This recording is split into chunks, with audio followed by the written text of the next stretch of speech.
kuna me nüüd oleme juba sellel teel, sellel põrguteel, eks ole, ja räägime sellest, kuidas kindlustada sektori tulevikku ja edukat majandamist, siis nüüd me räägime edasi ka see, kuidas see välja paistab nii-öelda majandusgeograafi ja inimgeograafi pilgu läbi ja nüüd järgmisena räägib meile Tartu Ülikooli regionaalplaneerimise dotsent ja üle 60 teadustöö autor, teadusdoktor, maailmamajandusgeograafia, kohaliku arengu planeerimise üks juhtteadlasi meil üldse vist, ma arvan, kui mitte juhtiv, Karri Raagma, kellega siis me ikkagi täna 10 aasta pärast siis nüüd eeldusel, et siin hariduse nii-öelda süsteemi poole peal asjad paremini hakkavad käima, kellega me ikkagi hakkame seda mööblit tootma.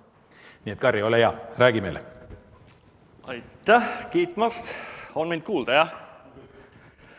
Raivol on jah selline, ma mõtlesin oma kella kasutada, see kelle olemas täitsa. Tere ilusat pärastlõunat, minu ülesanne on siis teid üleval hoida. Ma saan aru, et kõik on nüüd ära seedimas oma asja ja nüüd tuleb teid siis nagu üleval hoida. Et ma räägin ette teile palju pilte, te ei pea neid kõike pilte mulle meelde jätma, pigem selleks, et te saate nad hiljem niiviisi üle vaadata, et kus siis teie kandis seal midagi toimub. Ja teeme ka harjutuse ära, esimene tootmisvõimlemine, harjukad, tallinlased, käed püsti. Kes on Harjumaalt Tallinnast, käed püsti. Nii, ja nüüd need laskevad käe alla ja need, kes ei ole Harjumaalt ja Tallinnast väljaspoolt Tallinnast Harjumaalt, käsi püsti. No jah, ikka Tallinnas oli natuke rohkem vist. Aga mööbli tootmisega on vist nagu teistpidi. Nii, kuidas ma saan seda edasi lükata asja? Nii, roheline edasi, tagasi ei saagi enam.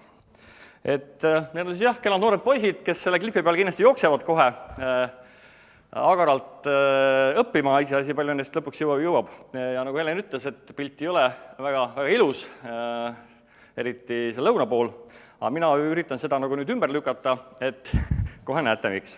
Ja ma vaatasin teie SWOT-i, mis siis mööblitööstuse strateegia, oskustöö ja puudus, muidugi põhitea, millega tegeleda, ja nüüd siis me üritame otsida üles need inimesed, kes võiksid veel teile tööd teha, et kuna nüüd seda nooremat seltskonda ei ole, siis vaatame, mis nagu teistega hakkab saama. See muidugi üritan ka vaadata, et mis võiks siis olla, kus üldse nagu toota oleks võimalik ja põhimõtteliselt kellega, kus ja ka see küsimus, kuidas arendada. Et ma jätaks kõrgkooli üldse välja, sest tegelikult kui me räägime disainist ja teatud turundusasjadest, müügitööst, siis on seal kõrgkoolidel ilmselt oleks päris palju nagu rolli mängida, iseasi, et nad praegu ei jõua kuidagi teile abiks olla või ei taha abiks olla. Aga, ma pidin nüüd tagasi saab ka, jah. Kellel on piisavalt tööjõudu? Käsi püsti. Kellel on piisavalt tööjõudu? Nii, 1, 2, 3. Selge. Ja teie nii-öelda see seltskond, kes siin on ilmselt tööjõu kohta veelgi murelikum, sellepärast, et teie uuringu järgi, võib-olla neid pilti juba näidati täna, on 3/4 ütleb, et ei ole nagu piisavalt ja siin saalis tuleb välja, et 90% ütleb, et 95% ütleb, et ei ole piisavalt. Nii et tegelikult ja ma pean teile nüüd ütlema sellise kurvastava teate, et üha hullemaks läheb. Seda ütles Helen noorte suhtes ja see läheb ka tegelikult nüüd vanuse ja rändega. Nüüd on teatud protsessid, mis võivad asja pöörata ja nendest ma ka üritan kohe rääkida. See on nüüd üks Eesti pilt, mis on natuke moonutatud, seal on siis mida rohkem inimesi, seda suurem. Ja nüüd küsimus on teile, et kus toota mööblit? Kes on selle poolt, et toota Tallinnas mööblit? Õige, täiesti õige vastus, sellepärast, et järgmine pilt näitab seda, et siin kandis on nagu palgad, mis on mingisugune, peaaegu 1500 peaaegu, samal ajal kui siin Lõuna-Eesti poole on neid palkasid poole vähem. Ja teine asi, tööpuudus, et Lõuna-Eestis, Ida-Virumaal, ka Lääne-Eestis isegi, on ikkagi 10% inimesi veel nii mõneski kohas töötud. Iseasi nüüd, kas neist nagu töötegijad saab, see on nüüd omaette küsimus juba, aga põhimõtteliselt mulle rääkis kunagi üks Viljandimaa vallavanem, et kui uksakna tehases krooni ja lõpul hakati 5-kohalist palka maksma, siis viimased mehedki lõpetasid poe juures koosolekut ära ja kobisid bussi ja sõitsid tööle. Et see sõltub ka ilmselt nagu sellest tööhinnast. Mis nüüd toimub, on see, et me siin suures iseseisvustuhinas tegime palju lapsi, siis tuli raske aeg, ja siis jäi see laste tegemine soiku 90-ndatel. Ja nüüd on see jama nüüd kohale jõudnud, eks ole. 2000-ndatel oli veel palju noori, kuna tuli majanduskriis, need kõik läksid Austraaliasse ja Soome. Ja nüüd meil siis on nii-öelda väikesed vanusgrupid ning takka pihta siis need, kes praegu tööd teevad, need lähevad järjest pensionile ja lähevad järjest pensionile, nii et juurde tuleb siin mõnekümne aastaga umbes 100 000 eakat inimest. Nüüd küsimus on see, et mis sellest saab, aga selle juurde me kohe tagasi. Ja mis on ka juhtunud, on suur ränne linnadesse välismaale, et Eesti elanikkond on pidevalt vähenenud. Ma ei hakka siin pikalt kommenteerima, see on kõigile teada, on ka prognoos, millesse ma väga ei usu. See on selline päris julm prognoos, et jääb veel veerandi võrra vähemaks igal pool. Tallinnas, Harjus, Tartus kasvab. Selle järgi ma arvan, et see on selline joolama prognoos ja ränne mängib siin väga suurt rolli ja demograafid ongi juba tõstatanud ja ka tööjõu-uurijad nagu Raul Jäämets, et tegelikult on see ränne tasakaalustamas juba, sest ei ole kedagi välja minemas. Ja tasapisi hakkab nagu üha rohkem tagasi tulema, need, kes on välja läinud. Et siin võib teatud asju juhtuma hakata ja nüüd küsimus see muidugi, kuhu nad lähevad. Nii et see demograafia on selline julm asi, et kui ta kunagi on sündinud, siis ta siin elab või läheb ära. Ja see vanustruktuur pidevalt nihkub edasi, nii et sellest vananemisest selle pildi taustal nagu pole nagu väga pääsu. Ja Euroopas on sama lugu, ei ole üldse mitte parem, hullem on hoopis, Jaapanis on veel hullem, Soomes läheb väga kiiresti veel hullemaks, nii et tegelikult see vanuse probleem Euroopas ja töötegijate puudus on nagu üleüldine. Ja samas see võib olla ka võimalus, nii et ma siin üritan ka mõniseid selliseid nagu hulleid eitele välja pakkuda, et üks asi muidugi on see, et kui nüüd Eestis õpetatakse vanemad inimesed osa tööajaga pandlikult nii-öelda tööl käima, tööd tegema, nad tahavad seda ka teha, siis paljud ju ei taha, lihtsalt mõnus pensionil olla, siis võiks olla nagu eelis. Samuti võiks olla eelis see, kui meie tootjad õpivad spetsialiseeritult tegema just mööblit nendele inimestele, kellel on teatud tervisehädad, või siis tervisehooldusasutused, mille arv ja mille kohtade arv kasvab lähiaastatel kordades. Nii et kui te nagu nende asjade peale mõtlete piisavalt vara ette, siis võib-olla on siin nii mõnigi selline uus võimalus teil ees. Nüüd, mis on üks teema, mis on väga tõsine teema Eestis olnud, just kriisi ajal see võimendus ja see on rahvaloenduse aja pilt, et tegelikult see 25 000 väljaspool Eestit on veel tegelikult selline osa, sest tegelikult rahvaloendus püüdnud kõiki inimesi kinni.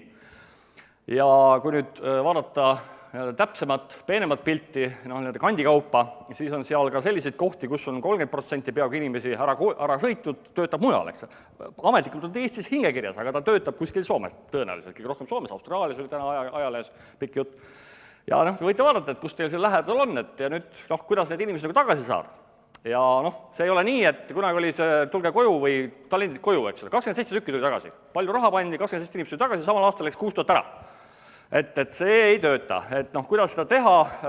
Põhimõtteliselt on see, et oma suhtlusringkond, oma sõbrad, nende kaudu saab. Ja kui teda nüüd koos omavalitsustega panda sellised võrgustikud tööle, siis on teada, kes seal on, mis erialadega inimesed on, et äkki sealt midagi hakkab tulema.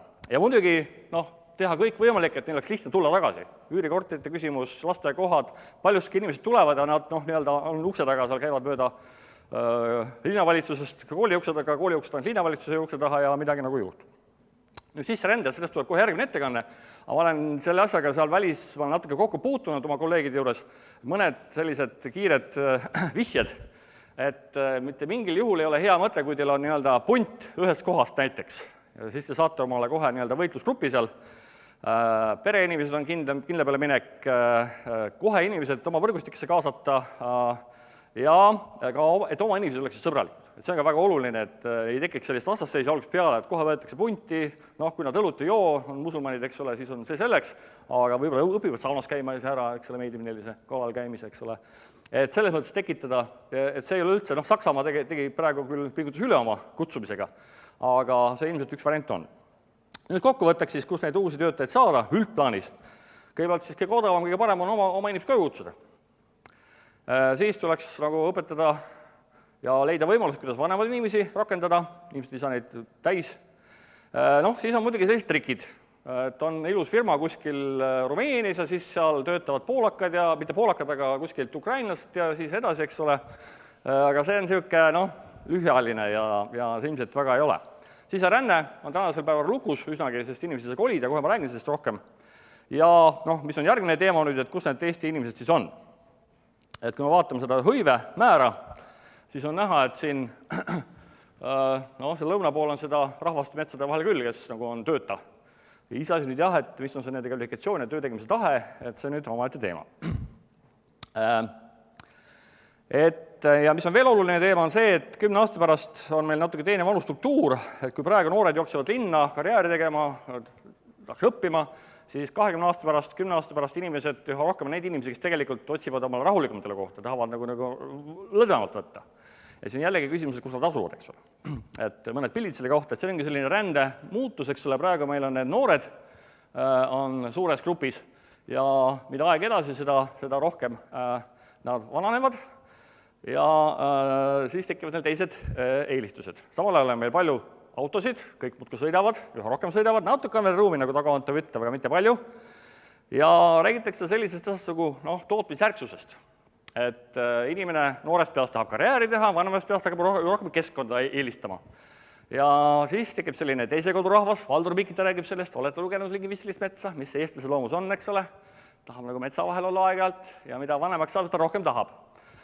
Ja siis on veel omakorda Florida, sellest ma räägin natuke viimase osas, nendest rahakatest ja nõudlikest, kes teile peaksid nagu uut disaini tegema, need tahavad ka ilusas keskkonnas olla, heas keskkonnas. Need tahavad ka suhelda hästi palju. Et nüüd tuleb nagu leida, vaadata, kus need inimesed nagu lähevad. Ja et sellises looduskeskkonnas talviti ja suiti sellises maakeskkonnas ja seal on nagu inimestel tore olla. Praegu muidugi pendeldavad edasi tagasi, eks ole. Ja nende selle teema häda on selles, et ega siis ta on väga hõredalt ju seal. Et te olete huvitatud ju, et on ühes kohas üks suur tehas, hommikul tööl, õhtul ära, oleks lihtsam. Nüüd kas see nii saab kesta? Vaadake nüüd, kuidas liiguvad noored. See on nüüd viimase rahvaloenise tulemused, kolleegid on mul välja need nuputanud. Noored liiguvad väga üheselt linna. Ja nüüd vaadake, kuidas vanad liiguvad. Need on küll tööjätuealised juba päriselt, aga tegelikult on juba seal 50, 45 pluss juba, hakkab see muster juba tööle. Need liiguvad linnast välja väga üheselt. Et nii-öelda, kuna mida rohkem meil neid vane keskmine iga nagu nihkub, seda rohkem on neid inimesi meil, kes tahavad kuskil nagu mõlusamas rahulikumas keskkonnas olla ja paku neile küll kõrgemat palka, ta ikka ei viitsi. Ma jätan selle pildi vahele. Ja need on sellised reaalsed, või tegelikult siiski. See on selline nii-öelda tüüpiline lugu, kus siis noorest peast inimesed liiguvad keskusesse, siis liiguvad eeslinna, kui nad on nagu lapsed saanud ja tahavad lasta rohkem ruumi, ja siis natuke vanema seas liiguvad nagu sealt keskusest jälle väljapoole. See töötab just Põhjamaades väga hästi, Rootsis näiteks, samal iga aasta 1% inimesel liigub nii-öelda linnast välja. Ja samal ajal teine tuleb jälle siis asemel samal ajal, noortele asemel. Ja see on siis Eesti selline pilt, eks ole, et see on rahvaloenise järgi, kus siis Eesti on selline keskus, kus siis saab teenust, kus on siis peamised töökohad, ja kuhu siis inimesed nagu käivad seda teenust ja tööd ja ka kooli saamas. See on nüüd teine pilt, mis on mobiilpositsioneerimise järgi kolleeg Ahase poolt. Need on nüüd need tükid, millest Eesti koosneb. Ja ka Eesti planeering, riigiline planeering on need tükid keskused välja joonistanud, et kus siis on need kohad, kus siis on nagu teenused ja kus on mõistlik nagu töökohta rohkem panna.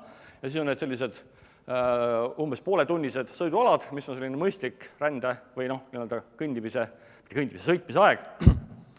Et kui me võtame selle sama Tallinna teema, siis mul on üks hea sugulane siin, noormees, kes siis on rendib korterit Õismäel, siis ta hommikul 1,5 tunni jooksul viib oma lapsed ära ja jõuab kuhu?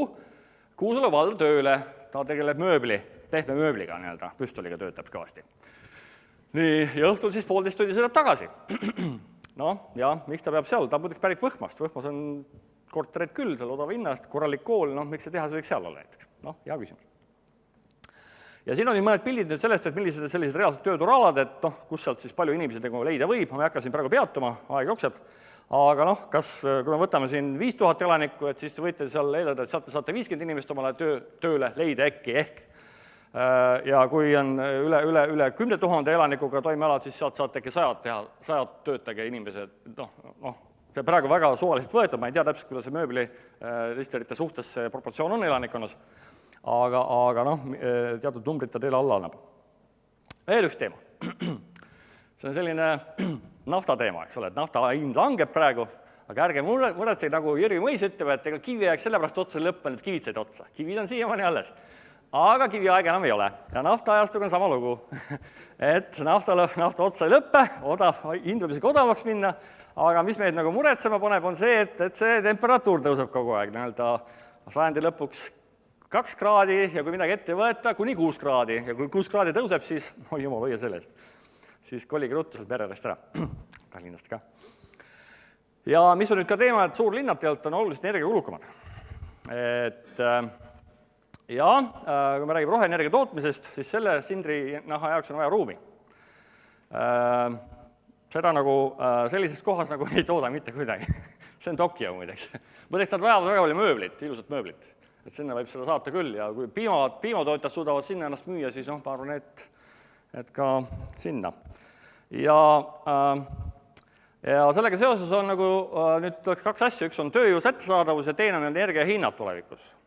Ja ka rendihinnad muidugi, mis on ka muidugi maal oluliselt väiksemad. Ja küsimus on selles, et kas mitte ei peaks neid puidumööblifirmasid koondama teatud kohtadesse, kus siis on toore võtta, tööjõud võtta, odav energia, samas te saate teiste ettevõtete sisendist või jääkidest omale midagi ette valmistada. Ja näiteks Sõberpalu, Saeveski. Ja selliseid tööstusparke Eestis on tekitatud, nii et aga senimaani ei ole mõeldud veel väga, et tehakse plats valmis, tulge nüüd kohe, hakake tootma midagi. Ja mida, mis teemal, seda ei ole nagu väga arutatud. Ida-Virumaal on seal nagu päris hästi, seal nüüd Narvas on läinud ja seal müüdi üks logistikapark päris välja. Ja enamus tööstusparke, mida omavalitsused on teinud, on nad siiski sellised, tulge kõik. Aga nüüd tuleks nagu mööblitöötajad ütlevad, nii, meile see koht meeldib, meile siin sobib, see kooslus, need ettevõtted, kes siin on juba, see kool, mis meil siin midagi tekitab, ja teeme siia nüüd midagi juurde. Võrumaal on päris hea mõte ilmselt. Nii, teine teema, kuhu töötajad elama panna, kui teil nüüd asi laieneb seal või. Ja me kunagi olime väga tublid, erastasime kõik ära. Leedukatel on veel rohkem, leedukatel on 98% on erakätes elamispinnast. Eestis me oleme vist teisel kohal, Lätis on 3. kohal maailmas. Mujal maailmas on nagu seda munitsipaalpinda märksa rohkem. Ja mis on nüüd elu hullem, et kui siin Tallinnas ja Tartus veel mingit üüripinda on, kui väga kallis on, aga seda teie oma töötajad ei saa siia väga palkata sinna peale, aga siis, kui te lähete väikestesse kohtadesse, seal ei olegi üüriturg olemas. Inimesed hoiavad lihtsalt oma korterid, eks ole. Et kuidagi moodi tuleks see nagu kännud tagant lahti saada, et tealt on terve korter, isegi tervete majade kaupa tühjad. Ja on ka juba neid case'e, kus on nad ära putitetud ja ka tehtud töötajatele, aga see on just eriti noortele. Noored ei taha ennast osta, nad ei taha seda korterit osta, ta võib-olla järgmine aasta hoopis kuskil mujal ja ta hea meelega rendiks, aga vaat ei ole. Ja ega see, ja hinnavahed on muidugi väga võimsad, et see nüüd pilt sellistest kortermajade paigutamisest, võite hiljem vaadata, kus need paiknevad. Ja nüüd on siis hinnavahe. Mis te arvate, kui suur on hinnavahe maal, kinnisvara hinnavahe? Pakkuge, mitu korda? Kust tead?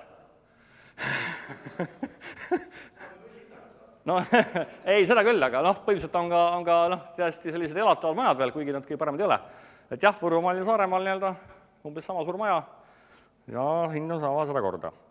Mis nüüd veel oluline on see, et millest ma sellest elamisest rääkisin, eks ole, et kui vaatate nüüd maakonna lõikes või valla lõikes elanikkonna muutus, siis seal kõik on väga hull pilt ja kui te vaatate nüüd mikrolõikes, mikrotasandil, siis on pilt hoopis teine ja senimaani muidugi kipuvad kukkuma ära need kortermajade piirkonnad, eriti linnade keskused, kus inimesi jääb vähemaks, nad ei jää tühjaks seal sageli, nad lihtsalt, inimesed lähevad sealt ära, need korterid hoitakse seal, nad ei ole turule tulnud. Aga on tulnud juurde päris palju selliseid rohelisi täppe, isegi Võrumaal kõige kaugemas nurgas, eks ole, kus siis inimesed lähevad ja kolivad omale sinna paremasse keskkonda, paremasse kogukonda, see on väga oluline ka see, et oleks head inimesed lähedus. Ja nüüd veel teile ka selline vihje, et on terve rida Eestis selliseid tööstusasulaid, kus on kunagine tööstus ära kukkunud ja kus on praegu üsna palju vaba ruumi toimetamiseks, on isegi veel inimesi, kes töötavad. Pean ka ütlema, et ennekõike need, mis on sinised, on uued sellised tööstusalad ja seal on puidutööstus, moobilitööstused, uksetööstus on just sellised domineerivad ja vedavad. Ja selle mõttes on jällegi see puidu teema on väga, väga oluline. Nii, see ei taha, jah.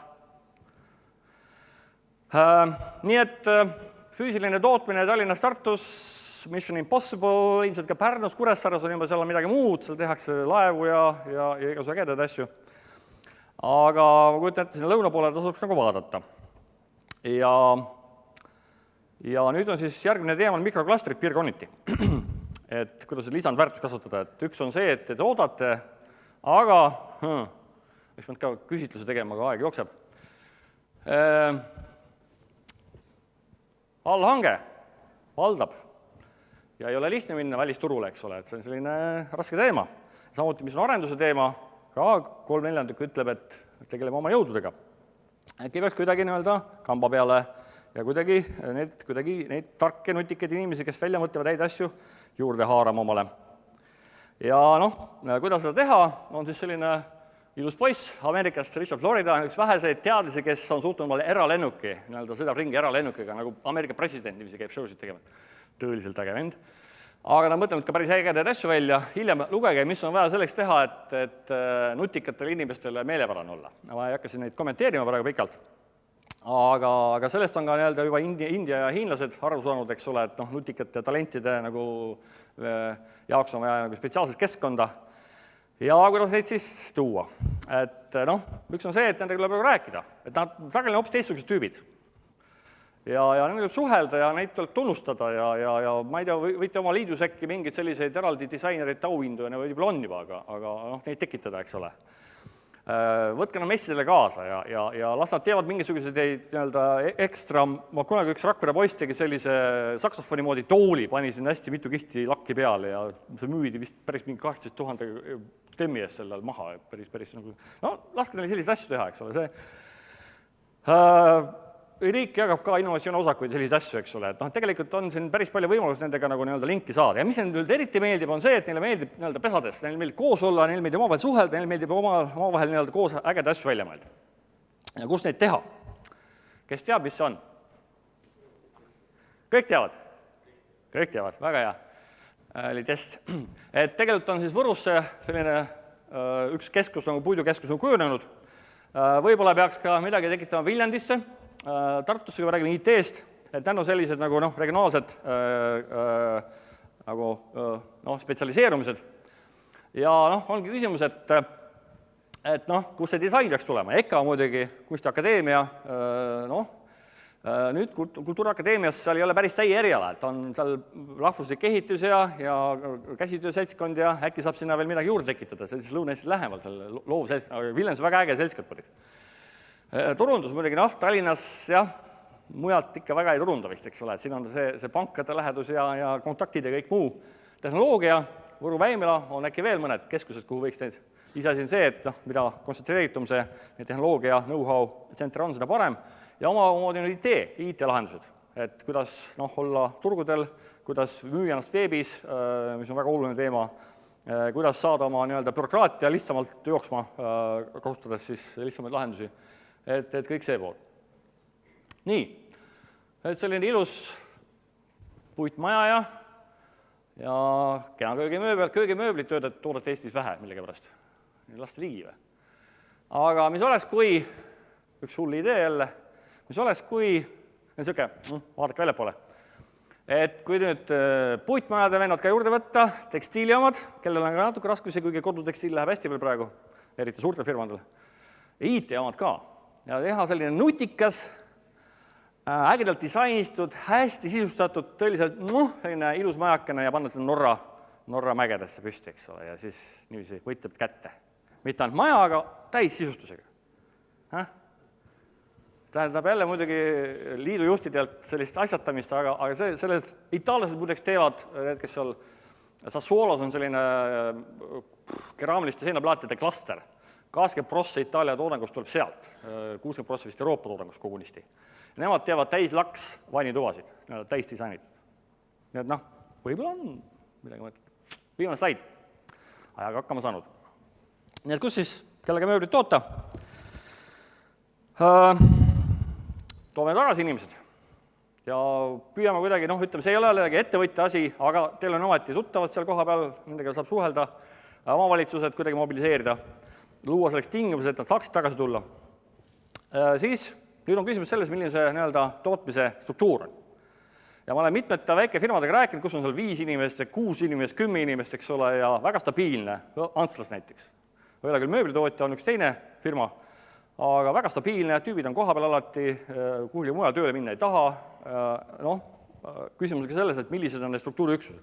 Muidugi siis ei ole kontrolli küsimus ja kõik muu, aga võib-olla mõtelda. Nüüd jah, kuidas vanemad inimesed tööle saada? Nüüd on suur teema see vaeg või puudega inimeste tööle rakendamine. Ka ilmselt teema teie jaoks, just selliste lihtsamate operatsioonide jaoks. Ja mis siis nüüd demograafidega me oleme nagu sel teemal natuke arutanud, et mis võib juhtuda, ei pruugi juhtuda, et 10 aasta jooksul võib juhtuda see, et teatud loovad seltskonnad liiguvad nagu suuremast linnast välja, kogunevad siis teatud Tartu ja Viljandi ja võib-olla ka Võru. Aga see eeldab, et on selline hea keskkond seal, et volikogu ei kakle kogu aeg ja ei tegele mingi jamaga, aga on selline aktiivne, positiivne nagu suhtumine käib. Ja kujundada siis omale sellised globaalkeskused, eks ole. Ja seal on siis nagu koostöö koolidega, ka ülikoolidega. Ma saan aru, et Maaülikool on väga huvitatud ettevõtetega koostööst. No jah, jälle keskus. Ning sellega on kõik. Aitäh! Väga tubli töö, aitäh. 8 sekundit jäi veel isegi ajast üle. Kasutame juhust ja küsime. Sa jõudsid natukene hiljem kohale siin seda sektori küsitluse või sektori uuringu kajastamisel räägiti ka sellest, et meil on eelkõige kasvanud väikefirmade 1-5 töötajate firmade arv. Nende organisatsiooni võimekus on ju piiratud võrreldes suuremate firmadega, kelle jaoks see, mis sa praegu rääkisid, on täiesti jõukohane ja nad suudavad seal ka ise ühekaupa toimida. Aga mis need väiksed peavad tegema, keda põhilist on ju juurde tulnud? Saaksin siin natuke edasi liikuda, ei saa kinni pandi. Et seal oli sama Florida pilt oli. Ja tal oli mitmeid selliseid tippe seal, et mida teha selleks, et andekad inimesi nagu saada. Näe, tuli ette. Nii, kus ma siis saan? Punase peale tagasi, eks ole. Ja seal oli üks teema ka see, et kohalik kool, see Florida oli siin. Ja siin on see local education, local success. Ups, seda ei olnud öeldud. Et sama Võru teema, Väimela teema, eks ole, aga mitte ainult võib-olla. Et ma olen neid kolledžeid mõnegi siin promonud ette ja taha, aga just see on see, kus nagu suudetakse nagu tekitada teatud keskkond ja samuti siis teatud teadmised, mis ongi, et see mööblitootja, ta ei lähe kuramus ju tehnikaülikooli rektorid ja ütleb, kuule, et aita mind, eks ole, ei tule. Aga vaat kohalik kolledži juht või mingi tehnik seal, et kuule, et mis sul selle värgiga on ja sealt saab nagu asjadega edasi minna. Või ka kutsekool loomulikult, jah.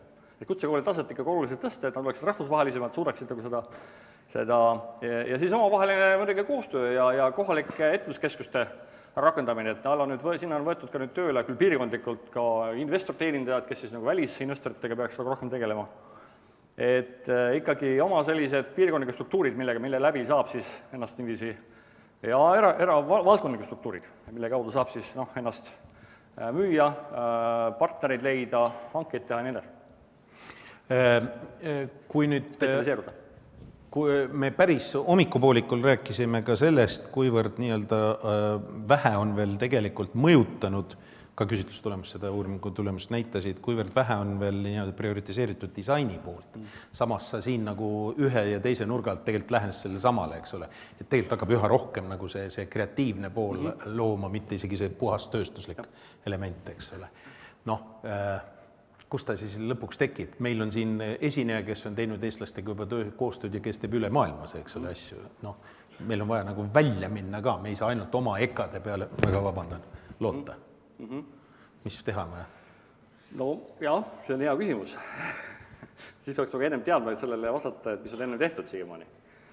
Et kas on, et ei ole nagu ekast tulnud nagu ega jah või? Ei ole veel ekat ei ole siin teemaks olnud. Aga sa vihjasid Viljandile, kellega sul on erisuhe, jah.